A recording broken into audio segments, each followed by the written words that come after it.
I don't wanna play no games, play no games. Fuck around. Okay. Say Three, my last name. three, two, one. Welcome back 1 year later to another episode of your, I was about to say re-educated, just kidding. Two birds, one mic podcast. With your host, Galton Yegapan, and Marlon Kemp. Where we ask the what did we say, where we ask Ask the unanswer we ask unanswerable questions and get oh questionable no, answers. yeah, question. That's actually fire. That's That's pretty actually good. so fire. Yeah, that's pretty good. I don't know when we thought of that. Wow, Oh nice. man, dude, a year later, bro. Yeah, you were listening to the last one. I didn't get around to doing it. What was it like? Yes, I listened to the last one. I'm gonna be real. Based off the section I was in, I thought that I was gonna listen to it and have the feeling which I often have, which is like, damn, we're pretty stupid. Like I can't believe like a whole year later, I was really Mm-hmm. expecting a level of deep ignorance to kind of come up, which on one end is a sign of growth, right? Like you listen back and you're like, damn, I sound stupid, that's good. But honestly, I didn't think we sounded dumb. I Really? actually No thought we were kind of way. spitting. I'm not gonna No lie. Like I was way. listening, like funny enough, one of the things I said in that podcast, I've said to you recently, it was like about the Avatar letting go of attachment thing. Mm-hmm. Um, and you were talking about we were talking a lot about relationships and letting go of relationships, and like we were talking a lot about death and how letting go of relationships is a practice of death and how we have to do that throughout the year. And I don't know, I feel like it was actually some pretty wise stuff. Whoa. So I'm proud of that, honestly. Damn, last year was the whole, wow, yeah. I had just come to San Diego and that's when the whole Ardenio thing was going on. That's crazy, Yeah. dude. That Arsenio seems Hall. so long ago. That's crazy. Yeah, That no, it was was just 1 year ago? Are you kidding me? 1 year ago, man. I was talking about no longer being friends with Jay. Oh And man. like I had just let go of that friendship, and I was talking about just letting go of things that year in general. And where honestly it really was a year of letting go. Like I let go of a lot of relationships. I let go of Yeah. San Diego. I let go of most of the things that I was attached to in my life, or a lot of the things I was attached to. And now I am in Kansas, Lawrence, Kansas, where You I hadn't live. gotten into your PhD at that point. You were still in the No, middle of dude. probably applying. No, I had done my pre-interview at that point in time, and I was preparing for my actual interview. Oh And I was in the wow. middle of I was like that month of January, I put myself through like a training camp, bro. I was like cold showering every day, working out every day, meditating every day, journaling every day, doing this every day. Like I was so locked in. I wasn't drinking. I was super, super locked in. I was sharp mentally. Like, and what I find so interesting is when I listen to the podcasts that we have, when I'm in a period of not drinking versus when I am drinking, I can actually audibly hear how much more coherent I sound versus when Hmm. like I have been, frequently like having a drink or two and or I was doing way more than that before. So it's actually kind of cool because a big reason why I don't drink is for that mental clarity and I feel like you can hear it. So Hmm. that's crazy. Time flying by is such a, it's been, I don't know. I've been feeling really weird about it. Just like how many things, I don't even know where to start. It's like I was actually talking to my dad about this yesterday, and he had a pretty interesting take on it. I was like, "Do you remember the stuff that you were doing when you were in like eighth, ninth grade? And do you still believe that that's the same person? Like, do you think of that and be like, that was still me?" And the thing that he said is he had a huge transformation in his life in the 11th grade, where like his Mm. life completely shifted based on the people he was around and stuff. And he was like, everything that happened before that shift, I don't remember anymore. And everything after that shift, he was like, I don't think I've changed much since then. And so I was like, maybe there's something to that, where every time we feel like we have this deep transformation within ourselves, our mind just pushes out the previous memories to allow for the new version. And perhaps there's a possibility that both of us do it so often that like that's the reason our memory just, maybe it's like built to do that so we can change. Because I was surprised when my dad told me that. I was like, maybe there's something to that. Because he even had acknowledged, he was like, I haven't, like he acknowledged that I have changed a lot multiple times throughout my life. And that was really cool for him to acknowledge. I was just like, that's cool.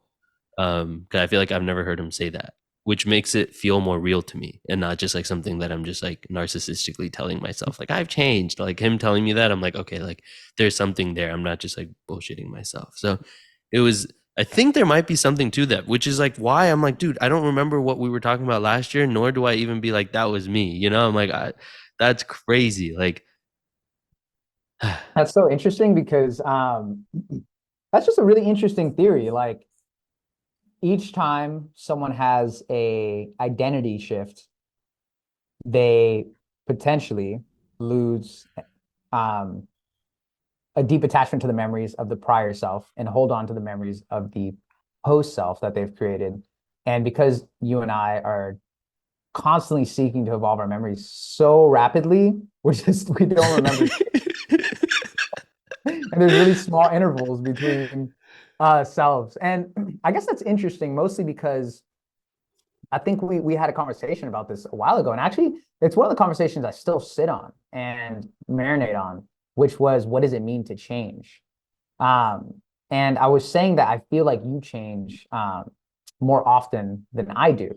And I was talking about like I feel like I haven't really changed. And you were like, no, it's not possible. You've had all these crazy things happen.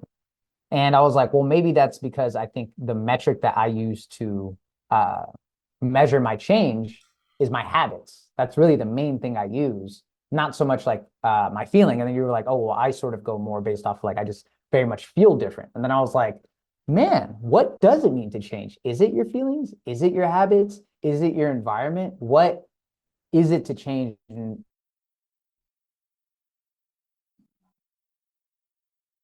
actually know if you've changed, or how do you know if you just feel like you've changed, but you're actually really the same person? hmm.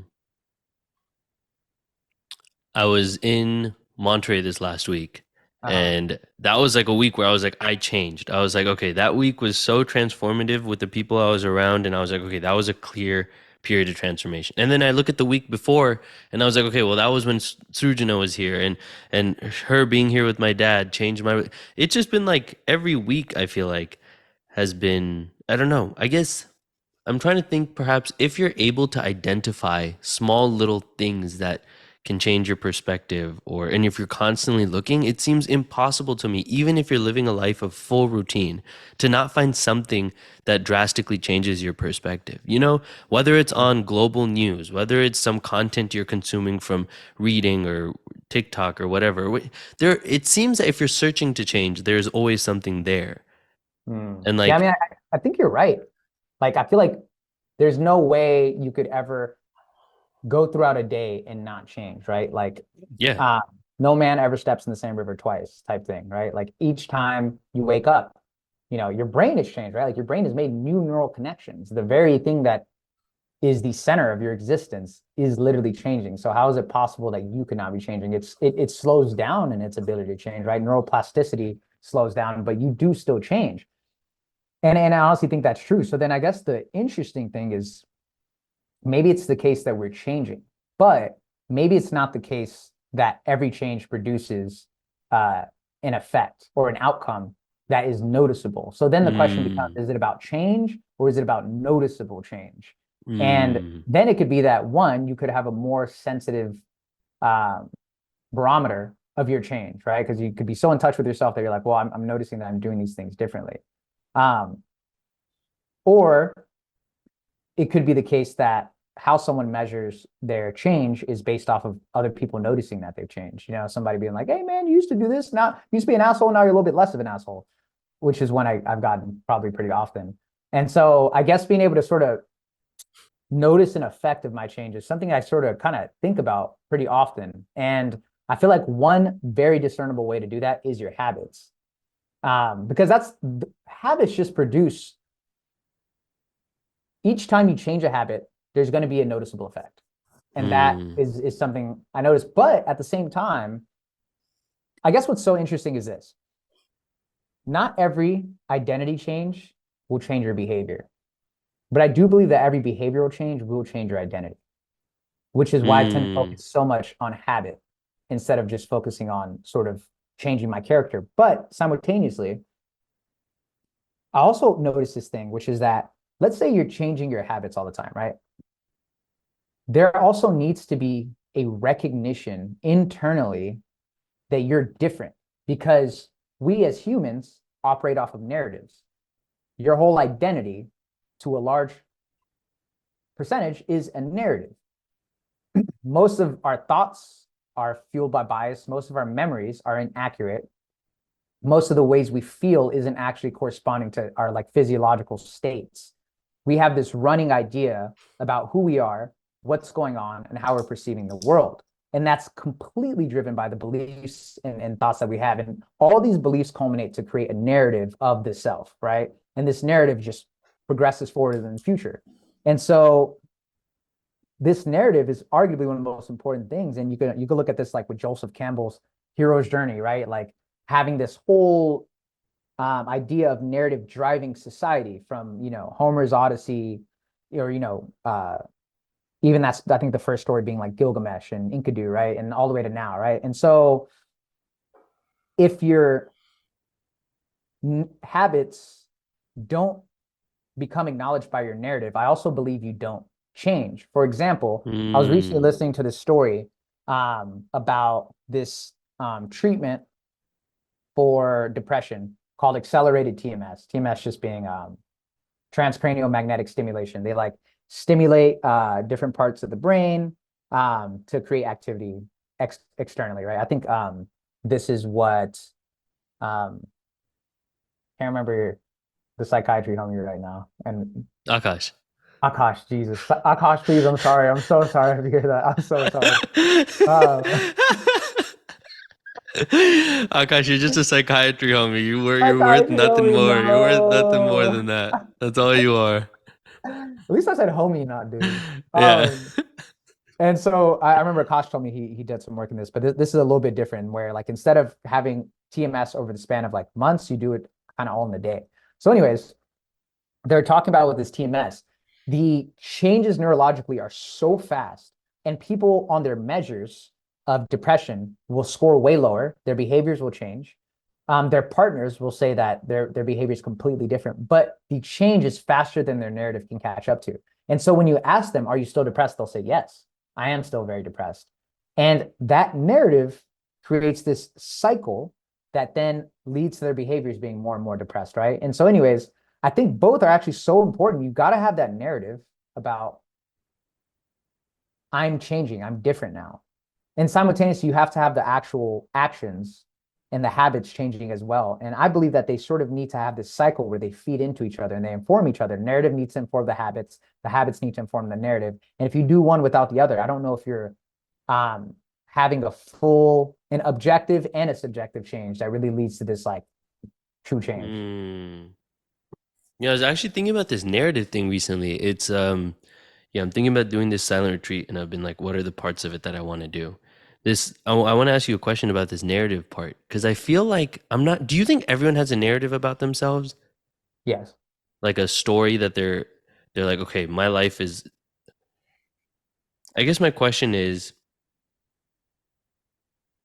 to me, when I think of what my narrative is, I'm like, okay, it's as if I'm writing a book and I'm a character in my book and I'm like on this journey to go do something, right? And like I'm writing this book as I'm living it. And so that's how I kind of, I guess, in many ways view my life. I'm like, I'm a character in a book and I need to finish my story. My story is still not finished.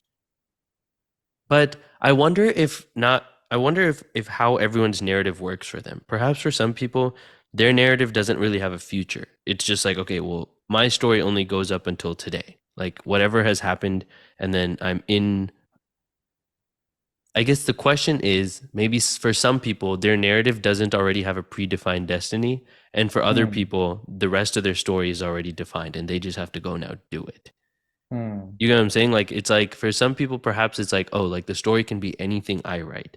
I guess like I don't really feel that. I feel like there's my story is already done. And then now it just even if I'm exploring, that's just already part of the story. Like this is the exploration phase of my story.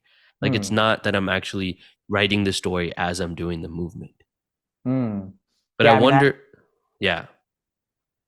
No, sorry, go ahead. So yeah, so what do you think about that? I mean, I think it's interesting because I think it comes into this question about determinism, right? And Yeah. is everybody's narrative already determined, or are we writing it as we're going?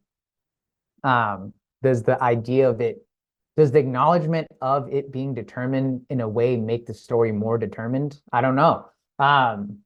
But functionally, I'm not sure if it really, I mean, it does matter. I do believe it actually does matter. I'm actually gonna take my answer back on that. I think before I would have said I don't know if it matters if you believe the story is determined. It doesn't, I don't know how much it matters if the story is or isn't determined, but I think your belief about it matters a Yes. lot. Because I think the belief that my story is already written and I'm just sort of going through the motions does have its benefits, but in a lot of ways also can potentially make you feel trapped and make you Mm. feel like whatever is happening, you don't have power over because the story's already written. Unless you have this like really complex story that like every single ability, acknowledgement of your ability to change the story is actually already written in the story as well too, which is very interesting.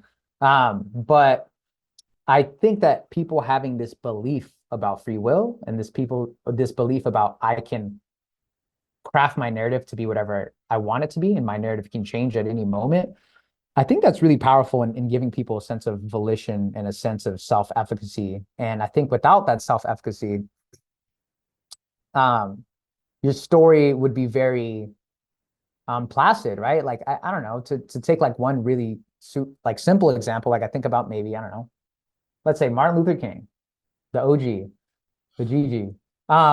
And let's say that he was like, well, the narrative is already written, uh, Black people will continue to live under Jim Crow and not have access to, equal access to society, voting, all that good stuff.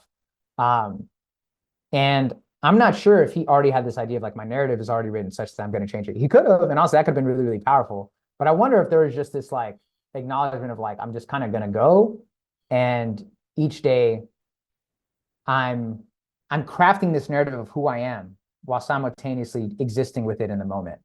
Um, and so I don't know. I guess like I feel like our past narrative plays a really, really big role in determining our future narrative. But yeah, I'm not sure if that answers your question.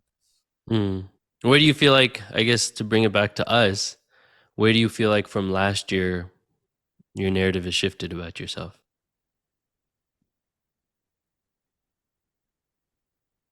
I think that the interesting thing about narrative is that like there's like such walls in our stories where, and this is why I think we are such narrative like creatures, because when you have one belief about yourself in one story, it tends to encompass the whole truth of the story, right? So let's say that you're in, um, let's say Attack on Titan, right? And the whole first three seasons, you're in paradise, and that's the entire world that exists. That is the narrative. The narrative Oh, is that that's Paradise. That's crazy. I yeah. didn't even think about Paradise as paradise. And season four, you learn that there's Marley, there's all these other worlds. You're actually just in this little section of the Mm. story. Now, your entire narrative of what Attack on Titan is completely changes. Mm. Everything changes about the show, and you cannot go back to seeing it how it was. It's Mm. impossible.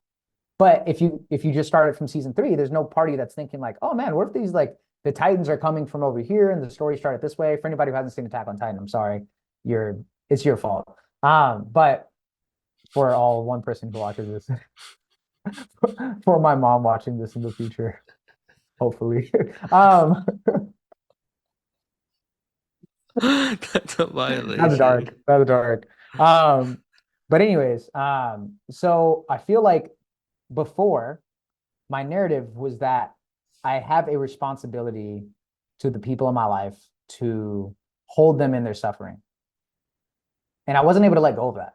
And so I feel like I held a lot of people like Jay, like my mom, like handfuls of people through really, really difficult, through their suffering. And I felt like I needed to feel it with them. I needed to try and change them. I needed Mm. to be there with them.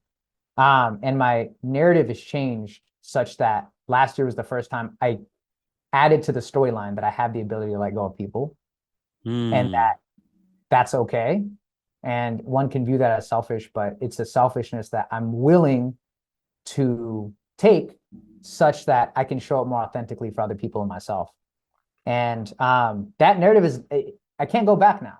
I there's no story with Mile in the Future where I'm just gonna be like, oh man, like somebody's like really being fucked up to me and their life is like they're going through a lot of shit and like I just have to sit here with them and sit through it. With my mom, it's really interesting because, she, I think in her eyes is really doing her best, right? That's her narrative. Um, but in a lot of ways, was causing me a lot of psychological, financial, emotional harm. And I never thought there could be a Mylan who doesn't talk to his mom. I never saw that story existing in the future. That was never a part of my narrative. I never saw that written. And once I did that, I now have access to that ability. I'm like, oh, like if my mom is, being psychologically damaging to me, I can cut her off for a time being. I can do that easily now. So I think that's one way my narrative has changed pretty drastically. I also think my narrative around alcohol has changed. I'm not drinking this year. And I think my narrative around self-efficacy has changed pretty. And self-efficacy means? Your ability to believe that you can positively affect and impact your future, that you have a sense of like control over your life and your ability to sort of, and your well-being, I guess. Don't quote me on that though. But yeah, I would say those are some pretty powerful ways that I believe it's changed. What about you? That's a well, I'm trying to think about that one word that you said that was completely the opposite. What word was that? Oh, no, I know. Admonish. Yeah. I used to use admonish as a way of saying admire. But I think it actually means like put someone down. Yeah. I wonder how many times in my life I've been talking to someone. I'm like, yeah, you don't want to admonish, let's admonish him. And this isn't, they're Yeah. like, what? That's crazy. But you know how often people use like words that aren't typically used and actually don't know what they mean and just kind of Yeah. just let it head like, Now, you I don't said know. another one, or you said another one earlier that I had to Google. I didn't know what it meant. Placid. What does Placid it mean means for the people? placid. Placid means, what do you think it means? Doesn't it mean like flat, dull, like boring, It means ineffective? not easily upset or excited. So close enough, close. Yeah, yeah. Like imperturbable. Okay, and then what's the one you just said right now? Self-efficacy. This one's a good word. I want to use this one. You're calling me out on Google right now, No, bro. no, no. No, what does it Individuals. say? What does it It say? means individuals' belief in his or her capacity to execute behaviors necessary to produce specific performance attainments. Damn, that's just I'll take it. fancy. That's such a Yeah. fancy definition. Belief in the capacity to act in the ways necessary to reach specific goals. Okay, yeah, you're right. Eh, That's a eh. good one. That's a I'm good not, don't self-efficacy is hey. a good word. Yeah, it honestly, it's one I'm trying to keep in the back of my head because I think it is the center of so many people's life, and your ability to manipulate that is the difference between someone changing their life and someone not changing their life. I think in a lot of ways, like just that belief around like I can uh, affect my life in positive ways. This is interesting. There's like a efficacy versus efficiency versus effectiveness. Efficacy means I could do it right. Efficiency means I can do it quickly and economically. And effectiveness means I can do it well. Wow. That's interesting. That's cool. There's a little Okay, so um tell yeah, me about your yeah. year and in My some ways. okay, so I think my narrative has changed.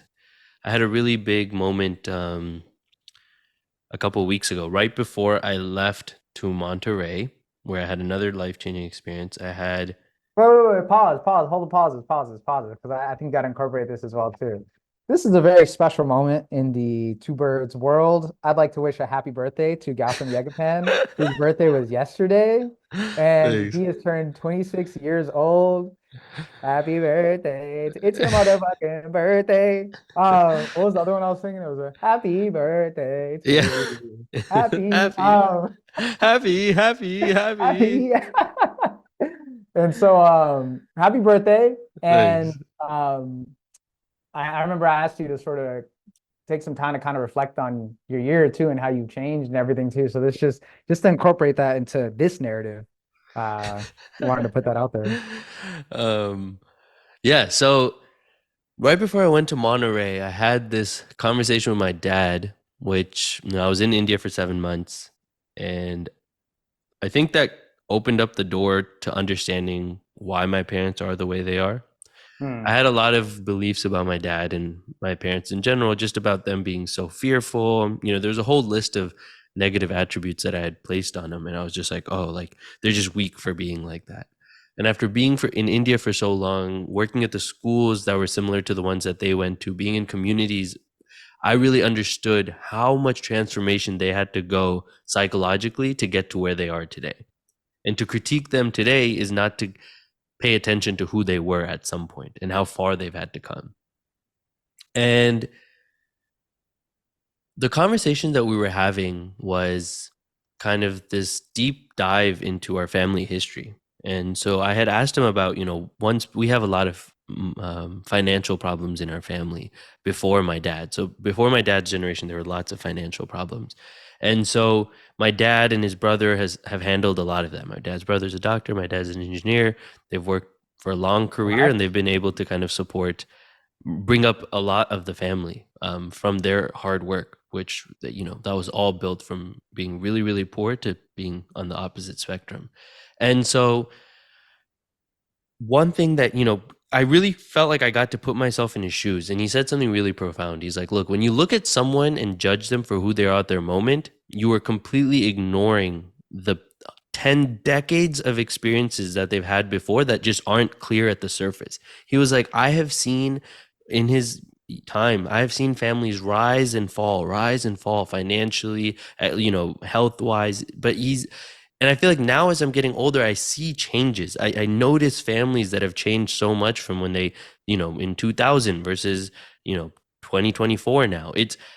As you live longer, you actually see the world around you change. And so one thing that made me realize is, damn, I never took the time to understand that my dad has 40, 50 years of experiences that I haven't necessarily seen, right? I mean, I don't really know what he's doing at work. All I see is the version that he presents to me that I interact with. Most of his life, I have no idea what I have no idea. There's 4 pictures of him until he turns 25. There's nothing. Everything else before he got married, I don't know what a single thing about what happened. There's nothing to look at and nothing to like relate to. So it's all as if it just never happened. And so I never really processed, oh, my dad had very specific upbringings where he was beat in school, where, all these things happen where must have impacted him in certain ways. And what I realized is after understanding the family history, I understood, and this was where the really big change for me was. In my story, I feel like my story was built like every other hero story. There has to be a villain. In my whole life, my villain was my dad, right? And that served as a villain for me my whole life. I feel like after that conversation, something clicked in my brain, which made me realize my dad is not the villain. There are Mm. very few people in this world who are actually fully supporting me and actually want the best for me. And my dad is 100% at the top of that list. Whether his ways that he thinks are different than mine, that's all fine. But it is clear that from his intention, he wants what's best for me and me to be happy and me to be safe. There's no question about that. That is a terrible villain. If a villain's really like out there rooting for the hero to succeed in whatever way they want, that's a terrible villain. The villain tries to bring the hero down. Like, I realized then when I looked around all the people in my life, I was like, I don't have a villain in my story. And that's actually that's the case. My story is not like Spider-Man's or Superman's or any, because they always have someone trying to tear them down. All I have around me is support. And I feel like I tried to fabricate a villain just so I could have a villain in my story. And it was my dad. But now that I'm on this other side, I'm like, my dad is not my villain. My mom's not my villain. My family's not my villain. I don't have a villain. All I have is support. And now I can channel that, put the attention on myself, and like actually go build the world and build my career and build the things that I want to build in the world. I feel like there was so much time that I was so resistant because I was like, there's this villain. I got to beat him. I got to fight him. I got to be this new person. And that's been a really big change to me. Now, when I talk to my dad, I no longer like, I mean, I'm still worried. It's not a one day change, but I feel like I'm a lot more hesitant to like, fighting back, to arguing, just to be like, okay, my dad's on my side. I'm not going to like villainize him. He's not going against me. We're on the same team here. Let's actually build this together. Like me and my dad are on the same team. And so that is the big, I mean, my whole story, like just how, so what this has been probably the biggest kind of thing that's changed in the last month of being home, where it's just been me and my dad. I feel a sense of love and a sense of like I don't need to hold on to this baggage so much that truly I think is liberating in a lot of ways. So yeah, so that's been the latest like January kind of transformation, being with just me and my dad. Damn. Wow, dude, that's beautiful. Wow, that's actually so beautiful. I mean, damn. Like, obviously, there's so many things you've told me in private that really pull on the heartstrings when I hear that story because I know that a lot of your narrative has been shaped by your dad and your relationship with him and never feeling like enough and never feeling like you're able to sort of overcome the metaphorical villain's might and power and get acknowledgement, right? Um, and so to hear that narrative shift, I mean, wow, that's like that's quantum. Yeah. That's a big shift. That's It's not like a big tiny, big brain technology. that's big brain techno sponsored by Big Brain Technology. That's crazy, bro. Wow. Well, that makes me really happy to hear, first off. And I feel like that's such a important step that I hope every child will come to with their parent, which is, I feel like most children villainize their parents.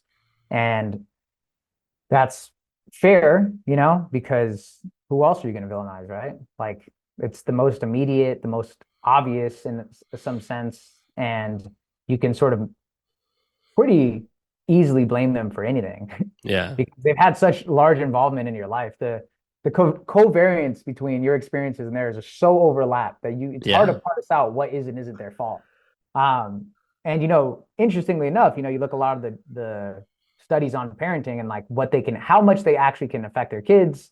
And given you don't traumatize your kids too much, like it's like 10 to 20% or something like that, but kids will go like 60, 70% of their life is ruined because of their parents like being shitty, which empirically doesn't seem to be the case. That's really, really powerful. And I feel like um, there's probably going to be a moment where your kid Yeah. villainizes, and you're just going to have faith that they're going to come to that on their own because you can't like push you can't tell them I'm not the villain. That's the most villainous shit you could say. I'm Yeah. not the villain, man. Please, like you can't say that. Like only the villain says I'm not the villain, which is so crazy. Like you have to just let them villainize you and hope that one day they'll see your efforts, which is so interesting. Mm. And another point that kind of brings me to is that I feel like we need we need villains to have something to overcome.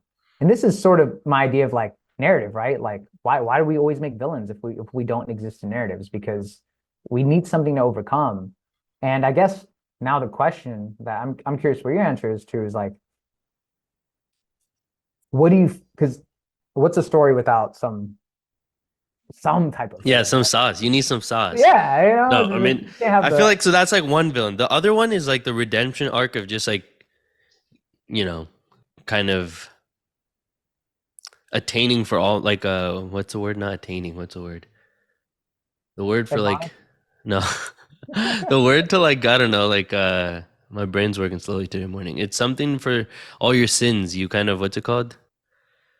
Repent. No, it's not repenting, but to kind of yeah, to make up for them in Okay. simpler words, you Redeem. know? Redeem. There's a word with Redemption. A. It's like Um, abstain. Give me a sec. Okay, now let's Google it because I'm actually hella curious. Wait. Uh, A, all my sins. Abdicate. Maybe abdicate.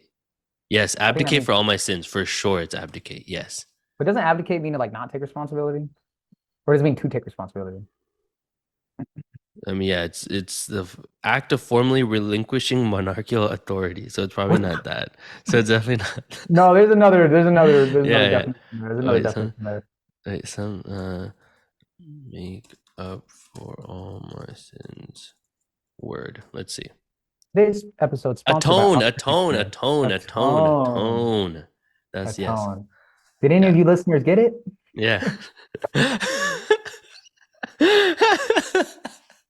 Like We'll Dora. send you a free package of Like Dora. Gotham's hair if you got that correctly. Like yeah, so that's I mean that's always been a narrative, but I feel like I'm writing this piece on stealing and then I want to level it up and eventually I feel like now I'm at a place where I can be honest. The relationship that was causing me to do a lot of lying and feel very sinful is now ended. What was the one earlier you said Adizi or Ardenio. Ardenio? Sodenio? Yeah. Sabaranks. Oh. um, but yeah, the reason I say this is because I was listening to a podcast. I was listening to a video journal from like a year ago, and I was talking about. I remember that one girl. I forgot her name too. The one I was like obsessed with when you came to DC. I don't Yeah, even remember her name. Yeah, should I say it? yeah. You What remember if I it? say the wrong one? I don't say the first letter. See? Second. I don't Oh, remember her name. oh, See, what was her name? Caroline? No. Oh. No. That's hella funny. No, dude, the girl that like came with us to prom. You remember? Like we met her at the dinner. Oh my god, your memory's terrible. Like Arden. no, there was dude, the other girl, like Ellis's friend, like Ellis. Remember, like yeah. Oh, Oh oh, yes, I don't yeah, remember her yeah, name white at girl. all. Yes. Uh, wasn't like Nadia or no. No, I don't remember her name at all. But like the Oh, dude, yeah, yeah, yeah, yeah, so yeah. on this video She's journal, crazy. I was like saying something, and then I was like, you know which girl I'm talking about, and then I was like listening to it now. I'm like, dude, no, I don't know what girl you're talking about. That's so long ago. You should have just said some hint, dude. I was like, how am I gonna remember? That's why now I'm like, I Oh, need to throw hints to remember. I don't remember her name at all. It I was don't like remember that. yeah, I remember her clearly, but it took me a while to remember that I was talking about her, and then it like hit me like a bullet, and I was like, "Oh my god, I totally forgot." That's But that's why now I'm crazy. like, I try to like throw some hint in there. But Damn, there's been a it's been a tough year romantically, big dog. yeah, I mean, I think it's like, yeah, I mean, yeah, it has. But I guess like I haven't like really like thought about it like, oh, it's tough. It's Yeah, just like yeah, yeah. it's just another obstacle. But yeah, if I was to like just only focus on that part of my life, like romantically, then yeah. You But don't dwell a lot. yeah, It's one of your superpowers for sure. but like this year already, it's been. I feel like this 2024 has been very different already. Hey, oh Um, no, we're gonna have another I don't Daniel know. dad. Yeah, bro. No, but I don't know. I just been. I feel like I've been in my bag. Like I just been. I've been in my bag of just like meeting people from a very like wholesome place, like, but also kind of being back in my like, okay, I'm capable of flirting now. Like I don't know. Like I feel more like competent Mm. in some ways to like be like, you know what? I'm about this. Like I want to flirt now. Like I feel like I have parts of my life together now. Like I feel like I'm capable of being a good partner. And that says a lot too, because I feel like so many people are not getting in relationships because they don't feel like they are at a place in their lives where they sort of feel proud of themselves to proud enough of themselves to feel like they're sort of worthy of like having a partner. And I feel like that's with a lot of things, right? Whether it's our career or, our romantic life, whatever. And I think that actually sort of relates to me as well, too, in a way. But I feel like it says a lot to be at a place in your life where you feel now like you're sort of worthy. And of course, you're always worthy. But I've realized that there's this distinction between being worthy in this sort of objective sense and feeling worthy. And I feel like so many people want to allude to this, like, well, you're worthy, like, like you're a human, like your essence, like like, and it's like great. But saying that everybody's worthy is the same as saying nothing, like, Yeah. and like, it doesn't actually really address anything at all. Like, I'm like, that's Yeah. so useless. But addressing why people don't feel worthy is actually really useful. And Mm. feeling worthy, I think, is the more important thing. And so to know that you're at a place in your life now where your narrative is such that you're like, I feel worthy of like having a partner. That's really beautiful. And honestly, I feel like many people should work towards that. And what do you think are some of the things that have shifted in this last year to where you're sort of feeling like, man, like I could do this now. Like I got it. Mm. I think some of it, I mean, I think some of it is just I feel responsible and capable. Like I feel like if a task was given my way, or if like I'm no longer shy of the work. And so what that means is like to me, I'm like family is a lot of work. Like being able to budget your time to be able to be like, let's sit every 3 days and have dinner together while we're both dealing with all this other stuff. Let's make sure we make time for our families. Let's like prioritize and organize so we have all these different parts of our life together, which I learned a lot from staying with a lot of families in India, where I'm like, damn, like they figured out a way to handle their finances, their family, their community, their projects, their career, their all these different parts of your life. You kind of develop the responsibility and the awareness to kill it and really send it your best. And I feel like those skills I'm now developing to where like I wouldn't be so useless, like um but I think there's still parts of me that need to develop, which is my ability to communicate properly. Hmm. um I think this last relationship was just so, oh my god, it's just Let's like talk about wow. it. Let's No talk man, about it on that the was Two Birds crazy, podcast. dude. I Was it feel like Naomi? Was that her name? Naomi. no. Fuck. Dude, Okay. I think it was like, should we find it? Wasn't it something kind of like it sounded Latina, didn't it? Dude, I don't even know. Wait, I let me swear I think. had You like know a how I can find it? Hispanic, I can find it on LinkedIn. I can find it on LinkedIn. Let me it see. had a Hispanic flavor to it, dude. Wait, like Loving so much. if I look at Lydia Sullivan, then I can find it. Let's see. Okay, mutual connections. It should be one of these. Naomi, no, no, it's with the N, dude. I swear it had an N. It had an N or an S. It's gonna be completely not one of those. Watch. Dude, I don't even know her name anymore, dude. Wait, where did they go to school? They went to Boston something. Where did wait, I'll find it. Let's see. But yeah, no, this year was tough romantically, honestly. What you Well, think about it, like what are some of the lessons that you got out of this most recent romantic experience where damn, it's you've been called Boston College Lynch School, bro. What is what going the on? that's crazy. That that's wow. that's wild. And you know that's been Um, that way for a long time. Like they were just like, we're not yeah, Lynch School is crazy.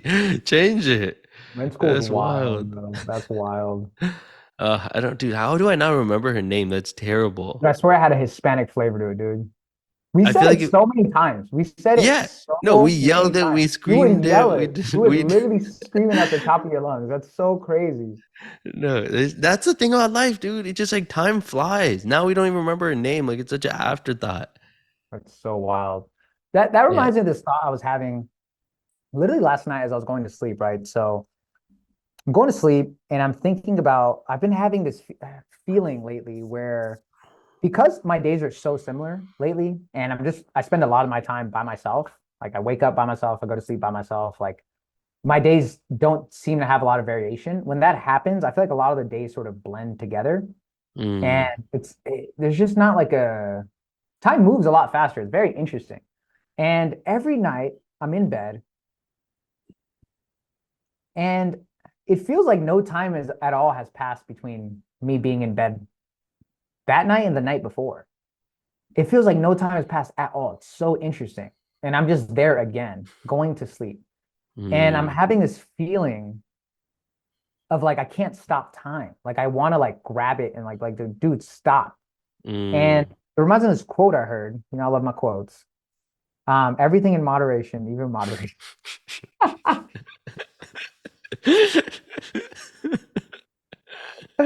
Oh, if you're a true two words fan, you know that's a classic one, man. That's- No, it's this quote that says, time moves whether I do or stand still. Um, essentially saying that like whether or not you're in action, whether or not you're literally sitting on your bed all day, time is moving at Mm, the same rate. Like it's just gonna go, and you literally can't do anything to stop it. I don't know. I wish we had a word for that experience of time passing and you wanting it to slow down. Um, but I feel that in bed every night, and so I was thinking about a conversation we had last night, about your birthday and sort of like how good I felt after it, and sort of just like really celebrating you. And then I just had this thought about trying to remember all the millions of conversations that we've had. And I was like, Honestly, millions probably. No, at least 1,000 probably. I You can't know? remember them. I can't remember most of them. Yeah. And so it's so interesting in the day having all these experiences that feel so salient and important and purposeful, and simultaneously knowing that they're going to wipe away from your memory eventually. And so then one question becomes like, why have them? And I was thinking about that and I realized that really what you have to value then, if all of these experiences in the day, most of them that you have, you're actually not going to remember. The reason why you should do these is for their like culminatory, I don't know if that's a word, but for the their culmination, the effects that they have in their culmination. It's sort of like being like, why throw a grain of sand if I'm trying to create a pile?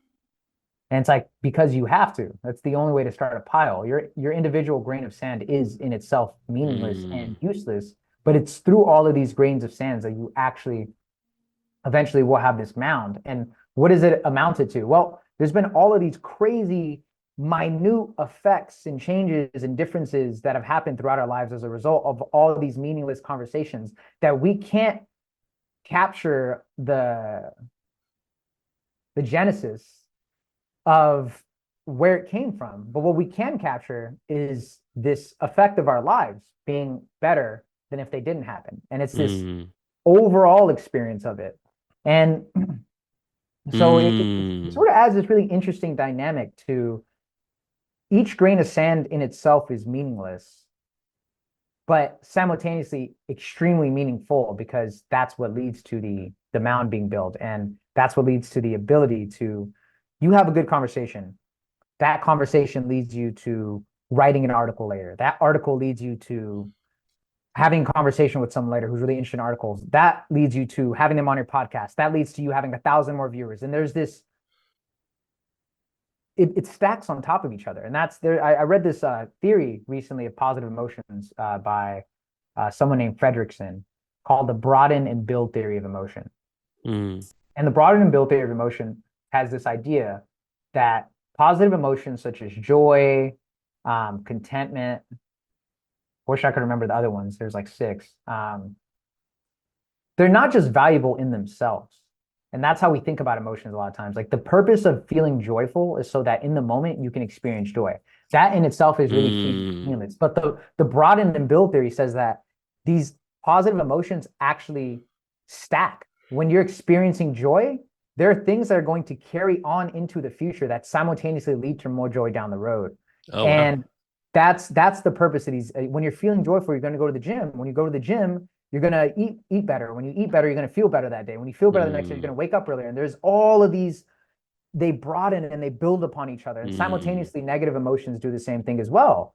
And so it just got me thinking about like, it's so hard to put any value on any one day. But simultaneously, if you let the day go, your ability to actually build the mound, you have to throw every grain of mm. sand on there. If you don't do that, you're never going to get the mound in general. So I don't know. I thought that was very interesting in terms of a little thought I had about just conversations that I'm not going to remember yet. I'm always The going to point feel of the them. effects of, you know? Yeah. Yes. Yeah. I my brain is two monkeys going clip clip clip clip clip. I see you yawning, bro. You look tired. I don't know. I've been putting the mouth tape on. Nothing's working. Nothing's I've, wrong. I've no. I mean, I've been putting the mouth tape on to like sleep, so I'm breathing through my nose. And I've Yeah. been sleeping a lot of hours and on time. But I've just been tired recently. Don't know why. Interesting. What But let me think. But let me think about what you're saying, because when I are you think getting sunlight? about, I didn't have sunlight today. I'm really excited to Oh, go biking after this. After okay. this conversation, I'm about to go biking. I'm hyped for dude. Biking has been my high recently. I'm like, dude, I want to get on my bike. I want to get on my bike. It's making me Dude, so well, hyped. But you know, wait, but let me. okay, okay, okay. Go ahead, go Yeah, ahead, go yeah. ahead. But I just want to tell you because when I think about what you represent in my life, and I feel like it's been very clear once I've come back to the Bay, because once I'm here, I'm reminded of who I would have been if I had not went to UCSD and if I had not met all the people I met there. And one of the biggest ways is I think you know, even after being here for so long, and I get super like, oh my God, I'm not doing enough with my life. I'm not making $200,000 already. I hung out with a girl yesterday who was like, I make 150,000. It's so tough when like all my other friends are making so much more than me. I was like, that's Dude, crazy. I was like, that's that's crazy. crazy, right? Like that's like the kind of, you know, and she was like serious. She was like very serious. She wasn't like being like petty. Like in her head, like truly from the bottom of her heart, she was like, I'm not making enough. Like It's it was real. like In the a Bay Area, point. that really is like base. Yeah, I was like, she was a point of pain for her. She was like, I'm not Wow. making enough. So it wasn't just like she was being bougie. She had to pay mortgage and all this stuff, and so like it did, and she was the only one working for her family and stuff. So yeah, so it added up. But so it's not like she was being like super petty, but still, 150 is crazy. It's a lot, right? I mean, it's a lot. Yes. Yes. Um, and so it just always reminds me when I hear you talk of like, I think one of the dopest things that you offer to just people in the world is this reminder of just like, why are you doing all this? Like, take a step back, breathe, and look at your day. And it's like crazy how much you doing that has impacted so many people just through it's impacted me. And I know how many people have gotten that message from me, and who knows how many people have gotten that message from them. And it's like really done this trickle effect of just like, I feel like you're a constant reminder of just breathing. If you just pulled up to the Bay Area, I feel like you'd make $1 billion. Like just telling everyone, or people would castrate you and be like, "Get the fuck out of here! What are you People would take talking me to about?" Boston Lynch College. Yeah, yeah. It's just crazy, man. I just think like people don't breathe. Like just like take a step Mm, back and the same thing what you're saying. It's like if even if you take that model of like, okay, I want to have this conversation because it'll help me for some other reason, then you'll just stop doing so many things. Like sometimes it's just there's no like reason. You just do it, you know? And I feel like yeah. that's something I've been losing a little bit as of late. Now that I'm running this business and stuff, a lot of my mind is on like how do I grow this? And so it's been something I've been noticing recently where like a lot of conversations have a little bit of an edge of like Mm, I need to convert this conversation into something. And that's like the typical networking mindset, right? So that's what that one woman I was talking to gave me quick advice of like, you know, try to get that out of the way early so you can then like fully have a meaningful conversation. But now I'm realizing, okay, well, there's pros and cons to what she was saying as well. But I think the strategy is to have a very meaningful conversation for the sake of it. And then if naturally your pitch comes up later on or sometime then throw it out there. But don't ever have the conversation to get your pitch out. And I think that's something I need to work on myself, where it's not like something I have in the back of my mind of like, how do I convert this into some utility? You know, like I mm. don't do it too often. And my utility isn't like, I don't know, how do I use you for my network? But it's more of like, but I do have some of that going on in the back just because so many of the interactions I do have nowadays are for my business, right? I mean, so I think it's different. It's not like I'm just talking to strangers and trying to grab utility from them. It's more like I'm talking to someone who's in the field. So already it's kind of built on that. But I used to not, because back then I didn't have that much to gain utility from. It was like there wasn't much someone could give me except be on my podcast. But that's at that point, the utility of someone being on my podcast was more for them than for me. Like I wasn't going to Mm. get much out of it, but they would actually get something out of it. Like, so I just feel like over time, now that I'm in a place where I'm like, damn, I don't know. It's been interesting to just kind of think about not leading my life in such a way where all I'm doing is utility searching. It's just a whack way to live. It's a terrible I and boring way to live. I agree, dude, 100%. But I think what you're pointing out is what so many people struggle with, and maybe a lot of people hear individuals like you and I speak about, hey man, just take a step back, bro, breathe. It's just like experience the now, just like be present, man. Like just what's your why? Let that drive you. And what they hear is, dude, you don't have any fucking stakes in your life. Like it doesn't matter. You can sit there and breathe. You can sit there and do this. Like there's no like real repercussions to you not thinking about utility, to which I would disagree with. But sure, someone could argue that there's way more stakes to what they're doing, and so they're not going to sit here wondering about why, because they need the what, the who, the where, the when. And I feel like what you're pointing out is that like there's stakes to what you're doing now, and you're on a completely different playing field. It's a tightrope, and everything that you think and do needs to be in a way calculated and laser focused, or else you can lose a client, or you can lose a deal that could have led to something down the road, and chances are you are going to do that time and time again. Um, and I would argue that any business that's built around a why is going to be 100% more successful than any business that's built around a what or a who.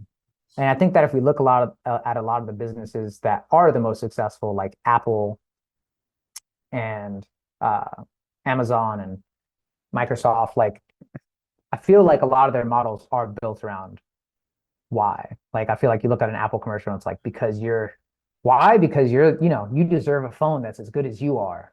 Here's the what. Here's who wants it, you. And here's when you should get it this time, versus things that are just like, here's the phone, cool. Like, and it's really interesting because I remember you and I created this point scale for these little, I don't know what, why, when are considered, but whatever they are, we created a point scale for them and their value. And what I find so interesting is that I think many people think the question of why is really useless. And I think that that's actually what makes it so useful.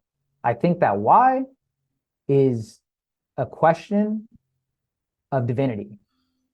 Hmm. You ask why. I think it's a question that supersedes evolution in a lot of ways. And that's what I think makes it so unique, right? Like if let's say a tiger killed your parent, I don't know why it would, but let's say it does.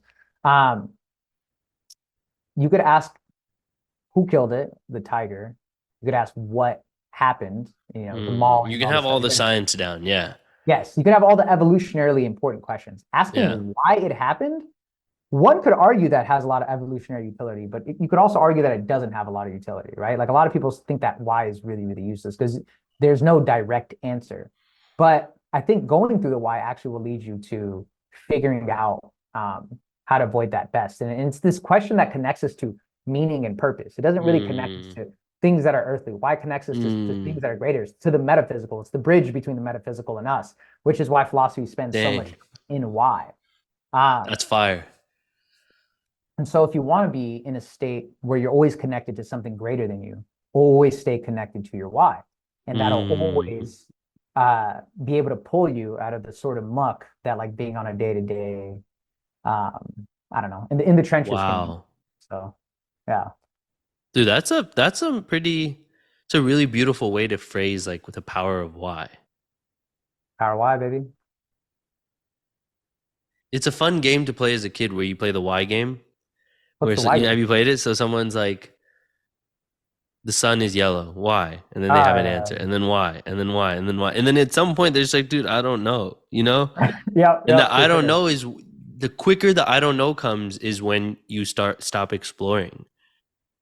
I just feel like I've been around a lot of people now who like I'm just like, dang, like some people really do take it for the team. But then I'm also realizing, I think how some people lead their life is like they build it to be around.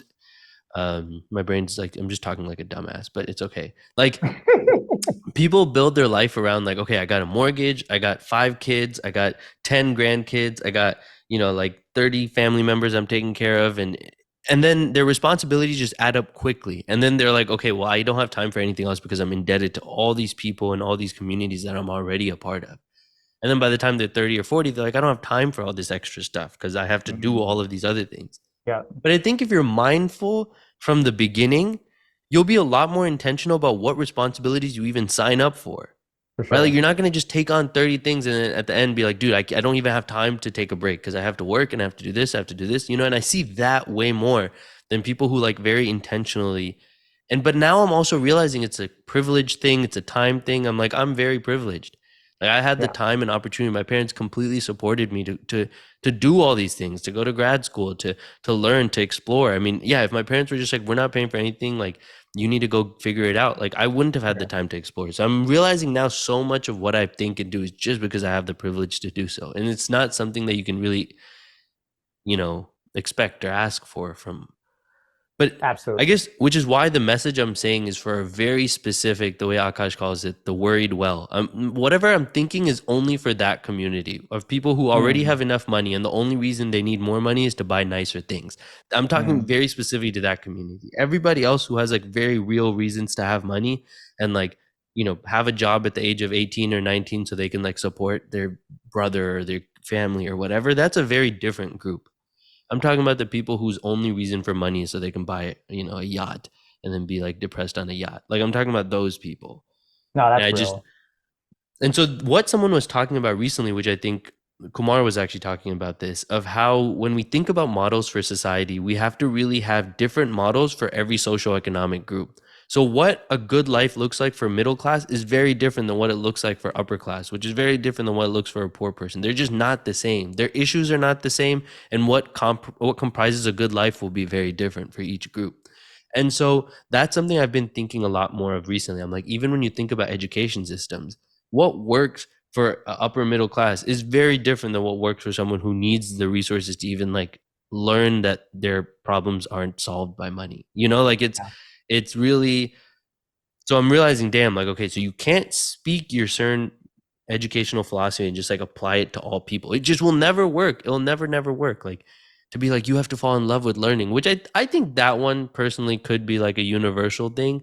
But the importance of falling in love with learning is very different from someone who has the time and resources to go fall in love versus someone who just doesn't have the time to fall in love. Sometimes you just got to do what you got to do. It doesn't matter whether you love your job or not. Like Mhm. when I was teaching India, I was like, dude, it doesn't matter if these kids love learning or not. It's important, but it's like, I would say fifth on the list. Like they got to get to college. They got to actually make some money to support their family and to even move up socially. So just, and there's a lot of people in the US who are also in that same boat. But yeah, just in general, I'm realizing now that like a lot of my beliefs, I think, are still shrouded in just like some la la land. I don't have a real enough understanding of life to really have meaningful opinions. And the only way I can do it, I'm really excited. My dad was just having a conversation with me today. So, 26, I got my own insurance. My dad just told me Hey, I need to now go get my own car insurance and my own uh, phone bill. And that's gonna. So then after that, I think phone bill. He kicked off the phone. yeah, he kicked me out the That's phone. messed up, man. No, I think it's good. I think I need it. I think like it is now like for me to strongly stand on my philosophy, I have to be self-reliant. Like I can't be taking someone else's money and spouting all of this stuff. I'm like, the real test is, can I still uphold all the things I believe now when I'm paying for everything? That's For sure. the real testament. And so I think this is the next challenge of like, even now, like the amount of responsibilities that have been placed on my shoulder in these last month, I'm like, I can do this. I can handle this. I'm not like backing down. Like all these small little logistic stuff I have to deal with. I've developed a really good system to make sure I get all my work done. I'm not shy from the effort. I'm not like shying away from any of that. And I feel like now I have to deal with the financial aspect of my life. Like, can I make sure I'm making enough money to pay for all these things, to pay for my bare essentials? I'm not even paying a lot of stuff. Health insurance, I think, is a bare essential. I think you got to pay car insurance just so you can drive, and then you need a phone bill. I think those three are very like basic stuff that anyone who has a meaningful enough philosophy should be able to cover. You can't. Yeah, you can't be talking if your parents are paying for everything. I'm just realizing that now. I'm like, that's like whatever. That's like I'm in la la land. So I'm excited to kind of, actually get my stuff more together. Like, I was living with Kumar and stuff, and I just realized I was like, I don't have a lot of my life together. Small things. I mean, just small things. I feel like I learned a lot about what it means to be responsible being around him, right? Like, just like his ability to make sure his house, like all his trash is clean, like he's eating and cooking well, he's making sure he's doing great at work, he has a really good career lined up for him that he loves and is passionate about, has, a lot of friends, a lot of travel experiences, wisdom. But those are things that he's built over years, and that comes with a certain level of like being able to clean up the edges. You got to, I realize there's small things I don't do that I'm now doing. It's like, if I see something that I'm like, I need to pick up those socks. Now I'm not even thinking about it. I'm just like, all right, let me fold these socks, put them away. I'm not even going to think about it anymore. So if I saw trash in my car, normally I'm like, whatever, I'll get it later. I'm like, all right, I'm not even going to think about it. Let me get this stuff. And then now I'm realizing my spaces are cleaner, everything. I don't have to do that much because it's already starting from a place of clean. And I learned this a lot from Kumar. Like, he's like, I can only think clearly if all this other stuff, like him and my other friend Satya were just like, we try to get all of our busy stuff done in the morning. So we wake up at 6 or 7. In the first hour, we get all of this stuff out of the way. We cook our lunch, breakfast, we clean up our space, everything. So then the rest of the day, we can just like do whatever we need to do, and we don't have to think about these logistic stuff. And that was like very profound to me. I was like, damn, like for me to like start leveling up into these next places, I have to make sure I'm very responsible with my time, with my calendar. Everything should be clean, my laptop, so I can create and do all of these other things and not get stuck in the clutter. Like Mm. the time wasted in the clutter is like just mental energy spent that I could be doing other things. So I feel like these were all things. I'm really glad to have like friends that are older than me because I feel like I get to learn a lot and Mm. just like learn, you know, and I don't have to take it personally of like, oh my God, he's only 22 and then fuck, he already got this part. Oh, like he already has this part of his life figured out. It's nice when you have older friends because you're just like, okay, they're just older. They have the wisdom down. Let me learn from these things and then change where I want, you know? Mm. But And you're the so good at thing, learning from people too. and the thing I want to say is that the utility I brought to Satya, I think, is one thing that he said after hanging out with Kumar. He's like, dude, I need to get my life together. And I had said Mm. something along the lines, and this is your philosophy of, hey, but in a lot of ways, we have our life together in a lot of ways too. You know, like when it comes to having fun, when it comes to being free, like, dude, we are the best people in the world to do some of this stuff with. Like, man, if it comes to dancing on the street with no, like, there's so much stuff where it's like we also have our life together. Just because someone has certain things that you like, or you're like, I would love to implement this, does not mean that your life is not good enough. It doesn't mean you're not worthy enough. It does not mean you're not valued enough. And I feel like that's the philosophy of like be like accept yourself for who you are at that moment. Don't always be like, I need to be better. I need to be better. So it's a balance of both, right? It's like I look at that, but it doesn't mean if you have your clean house and you have your trash cans all cleaned and stuff, you have your life together. It also doesn't mean that. There's so many levels to having your life together. It just that's one form of just being responsible of your space. And so I think that's the part where I was like, okay, I can learn from this, but I'm not going to think that this makes me less than, or I don't have my life together, or I'm not going to delude myself into thinking if I do this, then my life will be together. None of those are true. My life is Mm. together and is fine as the way it is, but I know the things that I want to do, and I like some of these things you're doing. I'm going to implement that in my life, but I'm not going to put myself down as I do that. And so I feel like Fire. that's the mix of kind of your philosophy and some of the other philosophies that I feel like I see in the Bay. Fire, bro. I mean, dude, if that right there, dude, that idea of like, I'm going to learn from the people around me and I'm not going to put myself down through the things that they do well. I'm going to look at it as an opportunity to learn. That I think, it's funny you call it my philosophy because I would really call that your philosophy. I think that's something that you embody. And even if it is my philosophy in any kind of idealistic sense, to the embodiment of that is you. And I think you do that better than anybody I've ever met. And it's one of your literal superpowers. You don't spend much time dwelling about how your inadequacies. You don't spend a lot of time being depressed and down about how you're not good enough. And you don't spend a lot of time not trying to be better. You actually do both really, really well. And it's really, really impressive.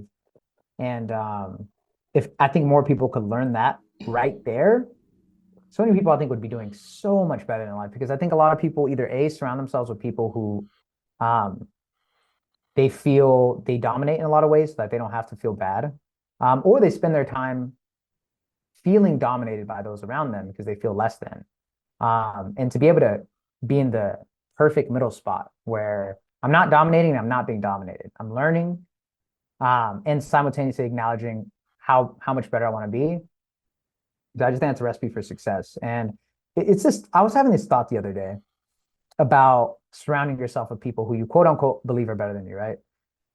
And there seems to be a lot of people who are selfish and envious and jealous, right? And because of that, they don't want their friends to succeed. I really thought about that. And I think that's the dumbest fucking thing ever. For either way, if you're a selfless person, of course you want your friends to succeed, right? That's fine. That's obvious. But let's actually dive into the less obvious meat of it. If you're a selfish person, that means that your goal is for you to be as successful and win as much as possible. If your friend succeeds, they're pulling you up with Yes. them. Yeah, yes. You're gonna It's do better as a yeah. result of your friend succeeding. Because if you're really a selfish motherfucker, you're like, oh, like, all right, bitch, like I'm about to overcome that. Like you, like Yeah. that's nothing. And the more your friends succeed, the more they're actually helping you have more fuel to get better. If your friends are bums and failing at everything, why would you want that? You're now Yeah. surrounded by bums and you're failing. Like you're not doing good in life. Like you're gonna do less. You're not gonna learn the skills from them. You're not gonna acquire the abilities. You're not gonna have this mindset of, oh my God, this is possible. You're not gonna have the resources and the connections. Whether you're selfish or selfless, you should want your friends to win as much as possible because you're getting better either way, and they're getting better. And from either perspective, I could not ever see a reason why somebody would not want to A, surround themselves with really successful people, and B, uh, not want those people to win so that they can continue to win. But it also reminds me of this quote I heard that was like, butcher it, but it's like, you don't care about being rich. You just care about being richer than your girlfriend's sister's husband or something like that, or your Mm. wife's sister's husband, which I thought was so interesting. But okay, as we wrap up here, what is one thing you learned at 26? Hopefully, it's not another year until we do another one of these, but you never know. But I feel like we're both kind of locked into this year to where it could be actually like a once a month thing, like we've always thought. But what's one thing that you learned in 25 that you want to share with anybody who might be 25, your future son maybe who's 25, whoever is That's a good 25 question. Damn. going through life, that you're just like, this is what this, because 25 was, I can't really remember it well, but I do remember it being a really impactful year. And you're now on the other side of your 20s, which is pretty freaking crazy. Yeah. Uh, That's dude, Suddenly I feel 26 is weird. yeah. No, I honestly I've been feeling the best I've ever felt in my life has been this month.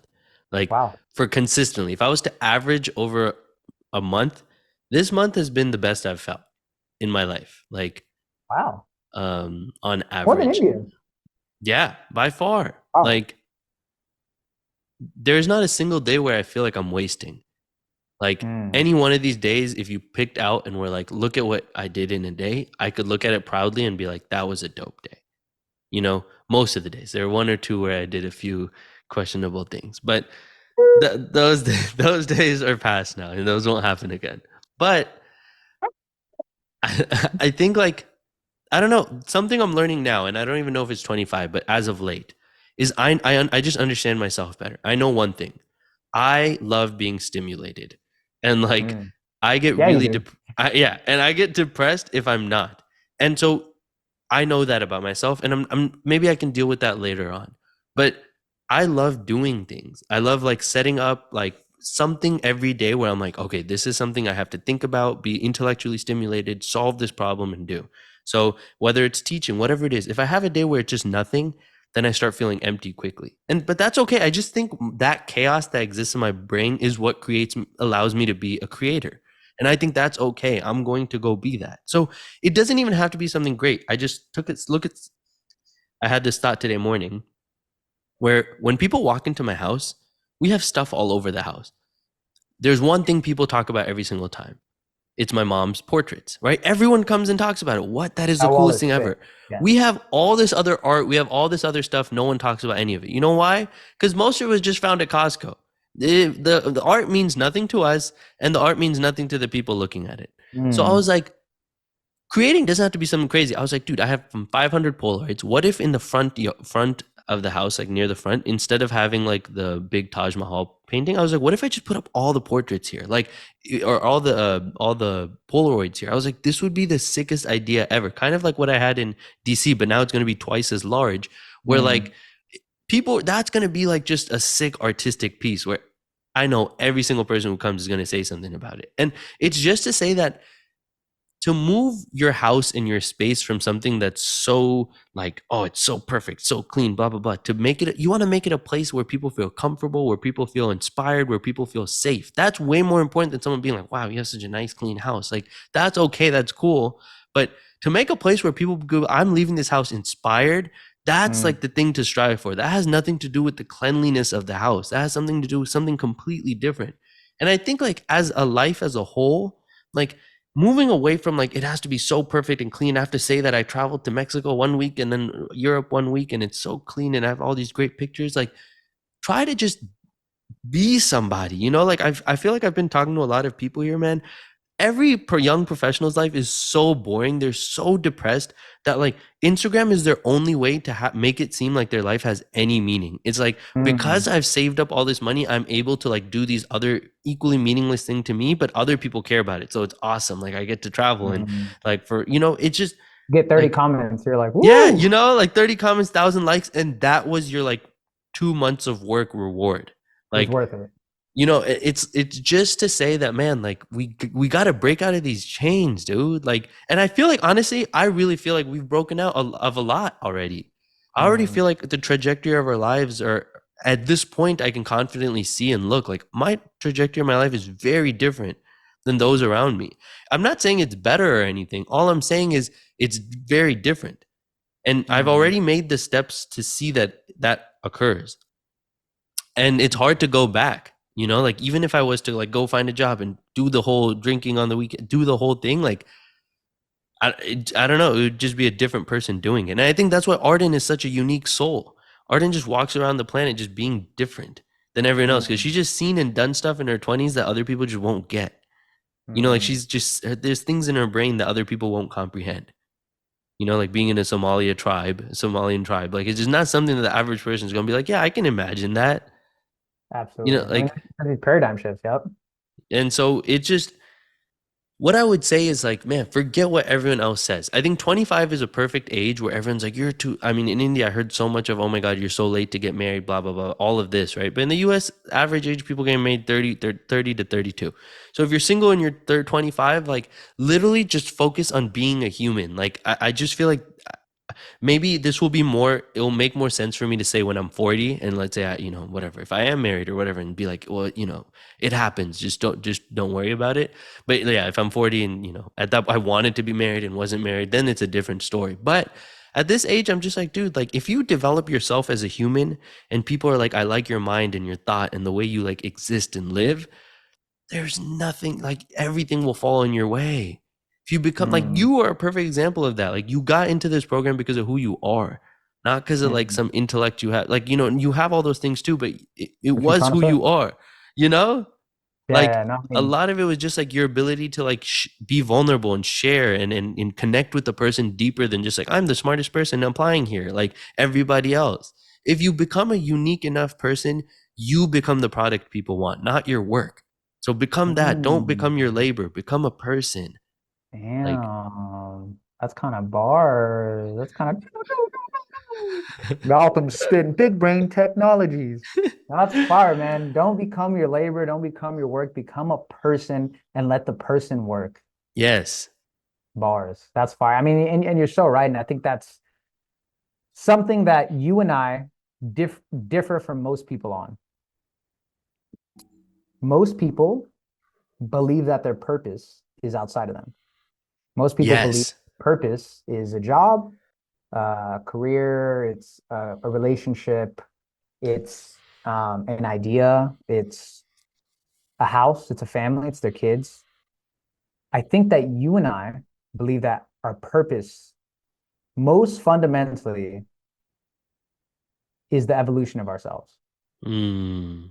is the transformation of our inner being consistently and repetitively. And even when there's no kids, when there's no work, when there's no relationship, if the world turned to dust, there would always be an us who we could work towards being better than the day before. And Mm. that is an infinite resource that is constantly renewing itself, that constantly builds this sense of purpose, no matter where we are, no matter what we're doing. And when you spend that much time evolving yourself to whatever degree you believe is real and matters, people can feel it when they're around you. People can feel that the work that they've put into, I don't know, let's say coding, you've put into yourself. And the beautiful thing is that because it's this resource that's constantly renewing itself, sure, maybe that person has spent all that time coding, but they don't have a why, they don't have a drive, they don't have a passion. All they have is an obligation given to them by forces that they don't understand and haven't taken any time to really think about. And when tragedy strikes, when hardship hits, or even when they do accomplish exactly what they were looking for, it's empty Mm. because it was never their choice in the first place. It was someone else's choice. Not with everyone, but with a lot of people, I think this tends to be the case. I think even a lot of people in the program I'm in don't know why they're doing what they're doing. Really. Mm, Just kind of go in, that's fine. Maybe you find yourself later. But I think for you and I, this time that we put into ourselves, we believe is worth it because when we do something, we put everything into it. We are all the work that we've put into ourselves transfers to the thing we're doing. fuck And yeah. that work is just it's hard to quantify. So you are your purpose. That's you should be your purpose in a lot of ways. And that's got to be first and foremost in a lot of ways, man. And then everything else kind of trickles down from that. And the more you pour into yourself, the more you can pour into everything else. It's so interesting. So yeah, man, I'm excited for this year. I'm excited for what's going to come. It feels different. It really, really does feel different Yeah. in a way that I've probably said, who knows, every year feels different. But now that I can actually feel this, I can acknowledge that all those times I didn't have that particular I feeling. don't think I've ever heard you say that. Mm. I think this is the first time I've heard you speak with the sense of like, this is the year. Yeah, this is it. I just like Yeah. when I get in these zones, things change. Like it's Yeah. like things change. Like when I get locked in, it's so hard for me to get locked in. Truly, that's the thing I struggle with most. But when I do, I'm like a fucking pit bull that just like doesn't let go. Nice. And I've already been like, man, I'm so excited, bro. It's about to just be like I Yeah. haven't been this yeah, this focused in a while, I guess. And this Nice. Maybe it's something in self-efficacy. the air, bro. Or maybe it's just something about our life paths that are just so intertwined because I'm in that exact same boat. I think so, Like, dude. It always seems to be linking up. And maybe it's causal in a sense, like maybe you start feeling a little bit like that. I start feeling a little bit like that, which yeah. makes you start feeling a little bit like that. And there's just this energy of like, yeah, like there's no Naruto without Sasuke, bro. There's Yeah. no fucking Shaq without Kobe. There's no Oh man. everybody's got to have that person next to them that's just pushing them and pulling them whenever things are good and when things are hard. And I'm grateful to have that, and I'm grateful to have this podcast. And I just know I already look back on this podcast as such a great thing that we do, and I know I'm gonna look back in the future whenever I'm 40 and be like, dude, that's fucking crazy that we did that. That Yeah. was so cool. Yeah. Especially we were able to do it over a really long time. Just to even, I mean, even one a year, like Even over one a 20 year is years, even yes, over yes, 20 years is sick, dude. for sure, for sure. I mean, it would be Uh, crazy. I mean, I can't imagine it right now, but I'll just say it out there to the future selves. If like there is a day where like we do have children, I'm hyped for that day. I'm so hyped to have kids.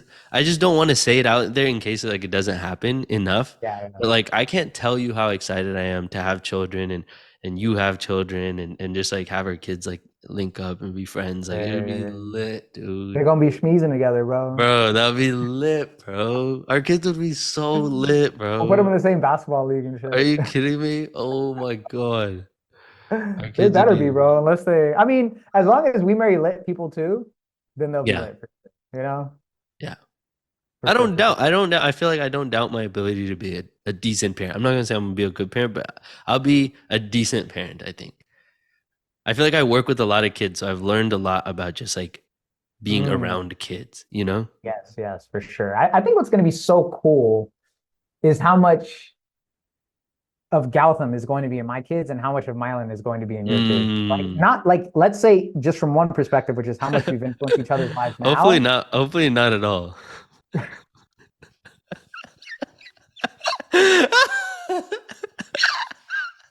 Sick man, bro. All right, so tell me, how much myelin is gonna be in my kids? 6 inches. You're, you're a sick man, bro. The second I said that, I was like, oh, that sounds weird, but like, he won't go there. I don't know. What were you saying though? Uh, You were saying something. You were serious. dude, if I ever get famous in any way, this podcast will 100% be the thing people track down and cancel me, bro. Like No, no. without any question. Oh my God, that's so funny. So anyways, how much of our personality and ideas will be in each other's kids will be pretty heavy. I mean, there's gonna have obviously like how much I've been in you already, which is all the time, day after day, night after night. I'm inside you, just swishing around. Just going to work. Just go to work.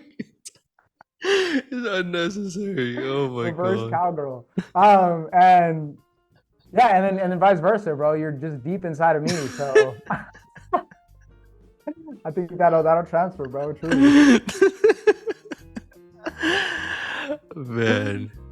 Jokes are crazy. You can take someone's like really thoughtful, meaningful, like kind of like and just turn it on its head. That's funny. All right, listeners, Yeah. thanks for tuning in this week. Yeah, we'll be back in a few months to years. I think we can do next month, dude. I think Yeah, we should do next month. Yeah, let's do March 1st. Hey, I love you, G-Man. All right. Goodbye, my brother. Said I love you, bitch. I can't say it. I'm like my dad. I can't say it. I love you too. Hey, he's vulnerable. Oh my god. You say Okay. it when you're inside me, bro. That's crazy. Nice. All right. All right. Thanks for listening, y'all.